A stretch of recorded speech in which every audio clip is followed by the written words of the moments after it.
iyyuu dhimmoota fayyaatiin wal qabsiisee haadholiin garaatti baatan jiraachuudha malu akkasuma immoo kan harma hoosisan jiraachuudha danda'u akkanumallee maanguddoonni jaaroliin hedduun bakka kanatti buqqeensi kun uumamee bakka rakkoo kana keessatti kan saaxilamanii jiru jechuudha. Mee isaan kun akkamna gargaarsa akkamittiin argataatii jiru gama qorichaatiin gama fayyaatiin waan agarte qabdaa tariyyoonni kun hin jiru ta'e immoo akkamitti gargaarsa akkasii biraan gahamuu danda'a jedha. Gaaffii nati amma na gaafatte hundi isaanii zeero. Maanni tokko miti 0.001 illee miti gaaffii nati amma na gaafatte guutummaan isaa zeero. Waan sitti maasumaatiin wanta Abashaan gootee nutti taphatte warri nafxanyaa karaa achi jiran wanta isaan godhanii Oromootti taphatanin sitti. Maddi humna ibsaadhaa magaalaa warra kotte duudaa keessa tokko naa jedhu. Hospitaalli gaan magaalaa warra kottee keessa lamaanaa jedhu. Yaalli gaan magaalaa warra kottee keessa sadiinaa jedhu. Isaarfaffaa dokteeronni gaan magaalaa warra kottee keessa afurnaa jedhu.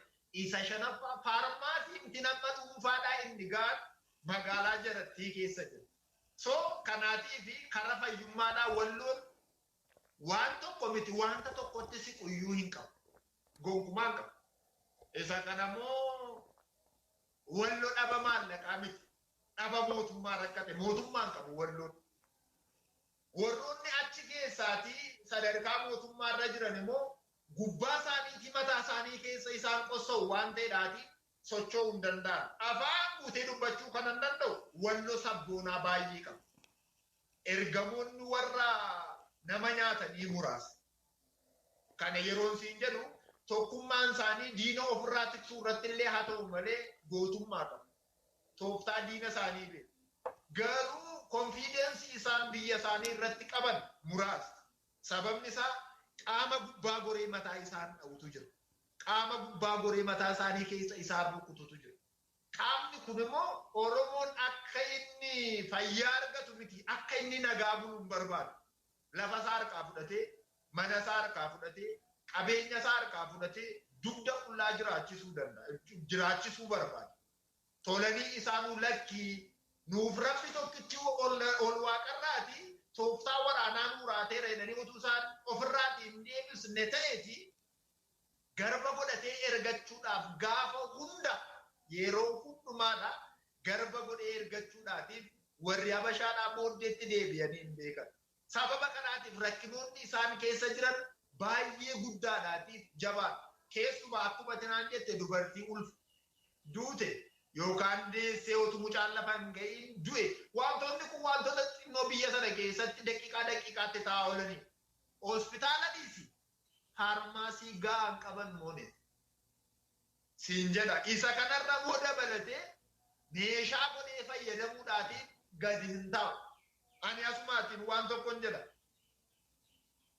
diina ofirraa lolaa malee diina keessan gargaartanii kun diina ettanii namatti maqaa moggaassan hin qabaatinaan jedha walloodhaatiin. Diina keessan ofirraa lola innuu jabina isin gaafata. Diina keessan ofirraa lola. Diinni diina keessanii garuu diina koodha jettanii shakkitanii eenyuu gargaaruuf qe'ee abbaa keessaniitiin deeminaan jedhan. Goyyoomsuudhaatiin wanta jarriin godhin hin jiru. Walloluu fi isa siin lolaa naa loli jedhu lola gargaaru ofii lolanii ofii isaaniitti jiraachuutu gaarii. Gaafan taa'ee ilaalu tooftaan ammaadhaa nagargaariidhaatiinis walloo cabsuudhaaf tooftaa biraan ijaaramaa waan jiru natti fakkaata.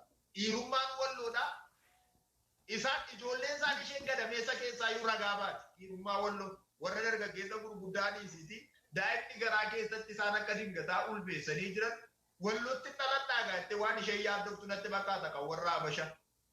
Daa'imni walloo isheen garaa keessaa moo yaa Rabbi dafii dacheetti nageessi diina kanan naqee ilaalaa waan jettu fakkaata. Sababni isaa biyyattii kana keessaati saba Oromoo keessaati sabni akka isaatti diina afaan qabachiisee itti kolfaa jiraatu akka walloon jiru.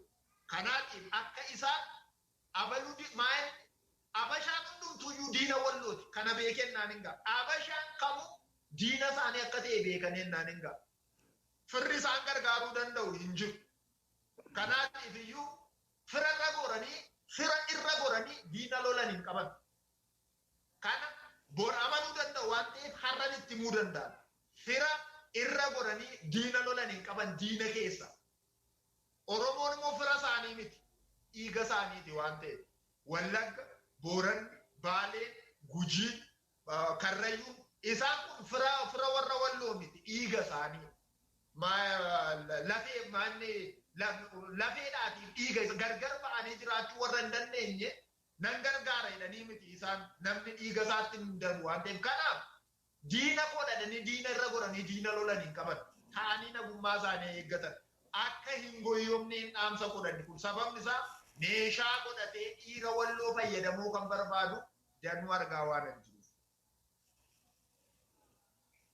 Hayyee Daanii guddaa galatoomi mee haasawaa amma kaaste kanaatiin wal qabsiisee anis odeessaanii qabu tokko jira innis keessattuu uummata keenya uummata Oromoo Walloo ammaan dura gaa akkaataan itti ajjeefamaa ture keessayyuu hidhannoo irraa hiikuutiin gidiraa hedduu agarsiisaniiru uummanni Oromoo Walloo gootummaa hedduu qaba yeroo sanas kan isaan komachaatii turan yookiis hin dhabne jedhanii kaasaa turanii rasaasa yookiin meeshaa dhabuudhaan kan nuyi miidhamaa jiru jedhanii kaasaa turan yeroo ammaa kana garuu mootummaan uummata kanatti hidhannoo hidhachiisee sanaan booda gara lola Tigraay kanatti hirmaachisuudhaaf jedha kan jedhutu jira keessaayyuu uummata Habashaa gargaaranii egaa kanuma kaleessa isaan lolaa turanii lammeenuu uummata kanaatiif diinadha diina seenaati jechuudha mee isa kana dhugumadha kan ta'iin kun raawwataa jiru akka nama deemee argeetti waan sitti himan yookiis immoo odeessa irraa argatte qabda. Kottu faaktii isaa siinan jedhu bira naannee sitti immoo faaktii isaa siin jedhu. Wanta ati dhageesse mooneti akkuma jette yoo siin jedhe isa kana bira naannee waa sitti himamee Oromoodhaatiif yoo bira naannoftee siin galaati. Qaama hidhachiisuun namarra jiru hiikkachiisuu fi qaama hiikkachiisuun namarra jiru hidhachiisuun galgalli isaa saalfiidhaaf gaabbii. Akkanaa jedhe. Lammaffaa moo Walloo hidhachiisuun gaarii.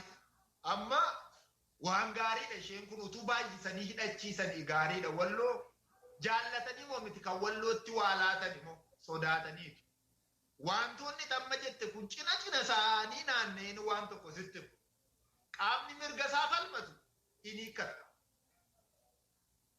qaamni eenyummaa isaa dhugaatti beeku hin hiikkata irraa hiikama qaamni eenyummaa isaa sirriitti beeku garuu yaadni isaa xixiqqoodha hin hidhata achuma keessa hin jira hin hidhata gaafa hidhatu moo wanta inni jaallatu erga ilaalamee laatamee fi hidhata Walloo rasaasaaf kilaashii caalaa dhalan jaallatu sababni isaa dhalli isaa ooluu kan dandeessu yoo diina irraa dole waan ta'eedhaati. Haa ta'uyyuu malee qaamni bira naannee raawwatee sossobu kuni fayyummaa isaa eeguudhaatiif miti garuu waan fayyummaa isaa eeguu barbaadeetti fakkaata.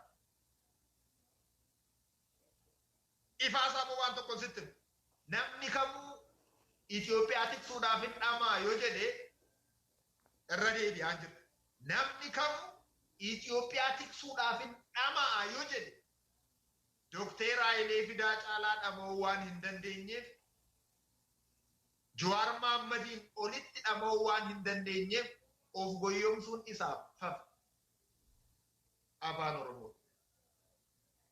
Yoo danda'ameedhaatii fi biyyi nagaan nu barbaachisa nuyi uummata bara aktiivistoota miti nuyi uummata biyyi nagaan nu barbaachisa.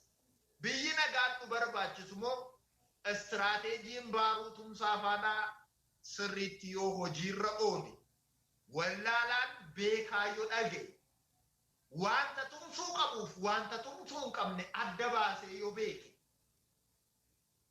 waan utubuu qabuuf wanta utubuu hin qabne adda baasee yoo beeke gufuu kaleessa dhaloota rukute gufuu kaleessa eebbisaa addunyaa rukute arrasi dhahennaan atis gufuudha gufuun sunis gufuu lamaa jechuudha. Gufuun laggasee wagee kaleessa dhahe harrasi dhahennaan atis gufuu innis gufuudha gufuu lamaa jechuudha. Gufuun baaruu tumsaa fa'aa qoccole dhahee sun si dhoofnaan kanumti Dookter Hayilee Fidaa fa'aa Nimoonaan Xilawuun Abbuumaa Mitikkuu fa'aa rukute sun ammas rukutennaan badiisa. Maal daanii maaliif kana jetta yoo jedhame ani biyya kana keessa waan hin jiru dhaaba kana dukkaa hin jenne. Gufuu tokkotti garuu namni tokko akkasii alama hin rukutamu. Wanta deeggaruun irra jiraatuuf deeggaruun irra hin jiraanne adda baafatee akka inni beeku. Kana gaafan jedhu gaaffii kee jalqabaa sana sun jechuudha. Wantoonni ta'aa jiran warra hidhachiisuun irra jiru irraa hiikaa warra hiikkachiisuun irra jiru immoo hidhachiisaa joormaa haaraa Oromiyaa keessatti dabaluudhaaf haatiin ta'aa hin jiru biyya hundumaa irra jira. Garuu asitti Oromoo waa falachuutu irra jira. Isa kana Tuulamaafis Booranaafis Baareentuufis Seekomaandoofis nan dhaaba. Qaamni amma hidhatee taa'utu irra jira. Maal ittiin godha isa jedhamu manuma isaa ittiin borooma isaa ittiin eeggata. Yeroo takka firri diina caalu garan qaba. Yeroo takka diinni fira fakkaatee nama nyaachuudhaaf qophaa'ee jirus garan qaba. Gaafa hundumaa Oromoon gaafa deebi'u immoo bara ce'umsaa sana yaadachuutu irra jiraata. Sirriitti irra deebi'ee yaadachuutu irra jiraata. 82 maaltu ta'e yaadachuu qaba. Namni kamuu kana gaafan jedhu an gamanas dhaabbadhee miti. Garuu kallattiin dhaabbadhuun siin jedha. Baaruu tumsaadhaa sirriidhaa jedhee achi dhaabbadhee jedha. Sababni isaa abboota kudhan kabaja waan ta'eedhaati. Kanaatiif wantoonni ati jette akkuma jettetti qabadhuuti. Dhaamsa kee akkuma jettetti dabarsiiti. Wanti ta'aa jiruuf wanti gochuudhaaf yaalan wanta walloodhaaf hin mallee fi guutummaa Oromiyaaf iyyuu hin malle akka ta'e. Daa'imman ola deemuu maamuloota silaati yoo guddatan biyya kanaa fayyadan rakkina yeroo ammaarra dhaabbatamee raawwate rakkinichi akka rakkina biraa dhalu gochuun waggaa 30 booddee haasa'u. Sababni isaa seenaan bulee dubbatama malee isaati inni kaleessa ta'e har'a seenaadha jechuun namatti ulfaata waan ta'eedhaati. Ni haasofna haasofuu ga'uudhaatiin dhama'uu caalaa garuu harri guyyaa sirriidha. Bor guyyaa abdiiti. Kan eenyu hidhachuun akka namarra jiraatuuf kan eenyu diiguun akka namarra jiraatu beekuu qaba dhaloonni kun hin jedhamoone. Hayyee guddaa galatoomii egaanis gara xumuraatti dhufaatiin jiramee gaadaanii akkuma rakkoowwan achi keessatti